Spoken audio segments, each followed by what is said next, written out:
سوال کر رہا ہوں 8 سال کے بعد کہ آپ لوگوں نے یہ کیوں کیا اس وقت؟ نہیں 8 سال کے بعد سوال کیا جا کی نظروں میں، اپنے ووٹرز کی نظروں میں آپ اچھے بن جاتے ہو؟ نہیں ہم بہت اچھے بنے، اور 8 سال کے بعد تو ایسا ہی سوال کیا جا سکتا ہے جیسا کہ آپ کر رہے ہیں، یعنی جو آدمی حالات سے بالکل ناواقف ہو۔ حالات تو میں نے آپ کو بتا دیے، آپ الائنس میں تھے، اب آپ وہ اندر کی بات بتا رہے ہیں کہ ہم لوگ دیکھیے حالات آپ کے بتانے سے تو آیا نہیں ہوں گے۔ جے یو آئی کا کوئی اور موقف تھا، وہ بات تو اب سامنے آ رہی ہے نا؟ اب نہیں آ رہی سامنے، پچھلے 8 سال سے آ رہی ہے، ایسا نہیں ہے کہ لوگوں کے علم میں نہ ہو، لوگ واقف ہیں۔ اور یہ جو میں نے کراچی بار کا تذکرہ کیا یہ بھی کوئی 4 سال پہلے کی بات ہے۔ آپ نے کہا کہ ایم اے میں بنانے کے آپ لوگ خواہش مند نہیں ہیں، لیکن آپشنز اوپن ہیں۔ میں نے نہیں کہا، یہ آپ کی اس بات کی تردید کی ہے کہ آپ خواہش مند ہیں۔ یہ تو ایسے ہی جیسے میں سے آپ سے پوچھ لوں کہ آپ نے شراب پینا چھوڑ دی ہے، تو آپ جواب دیں اس کا کیا ہے؟ نہیں یہ جواب نہیں ہے نا، آپ نے چھوڑ دی ہے نا۔ یہ مجھے بتائیں ایم ایم اے بنانے کے خواہش مند ہیں یا نہیں ہیں؟ ہم تمام پولیٹیکل آپشنز کو، الیکٹورل آپشنز کو اوپن رکھے ہوئے ہیں، تمام پارٹیوں سے ہمارے رابطے ہیں، کمیونیکیشن ہے، ہر حوالے سے الائنس کی پالیٹکس کی طرف جانے کے لیے تیار ہیں، اس لیے کہ ملک کے اندر کوئی پارٹی ایسی نہیں ہے جو بغیر الائنس کے الیکٹورل پالیٹکس میں کوئی آگے بڑھ سکے، اس لیے سب اپنے اپنے لیے حالات کو بہتر بنانے کی تدبیر کر رہے ہیں۔ اس میں ایم ایم اے کا آپشن ہو، تحریک انصاف کا آپشن ہو، مسلم لیگ نون کا آپشن ہو، یا اور جو بھی ہو سکتے ہیں، وہ سارے آپشنز اوپن ہیں، اور یہ اس وقت تک اوپن رہیں گے جب تک کہ جینوئنلی الیکشن بالکل سر پر نہیں آئے۔ آپ لوگوں نے پہلے یہ بھی کہا تھا کہ اگر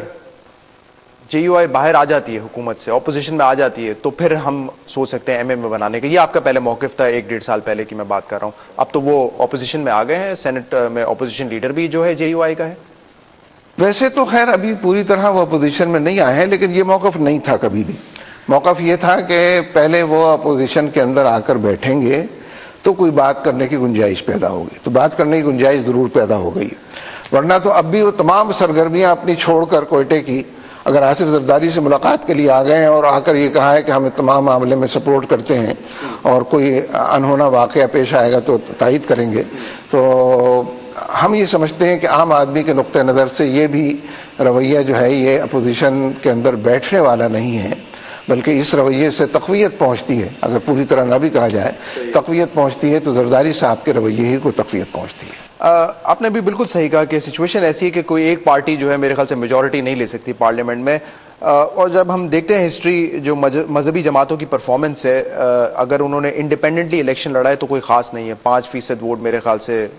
ٹوٹل لے کے جاتے ہیں، اور 1970 میں جب 3 جماعتوں کا الائنس بنا تو اس وقت غالباً 14% آپ لوگوں نے ووٹ لیے تھے۔ آپ سمجھتے ہیں اگر جماعت اسلامی علیحدہ ایم ایم اے کے بغیر الیکشن لڑے گی تو کوئی خاص اچیومنٹ آپ لوگوں کی ہوگی الیکشن میں؟ میں نے تو ہر پارٹی کے بارے میں ایک ہی بات کہی ہے کہ سب کا حال برا ہوگا اگر اکیلے الیکشن لڑے گا، اس لیے سرکاری پارٹی جو ہے وہ بھی، پیپلز پارٹی نے 125 سیٹیں لی نا لاسٹ ٹائم، میاں صاحب نے بھی لی 80 سے زیادہ۔ وہی میں نے عرض کیا نا کہ کوئی بھی پارٹی جو ہے حکومت بنانا تو درکنار، حکومت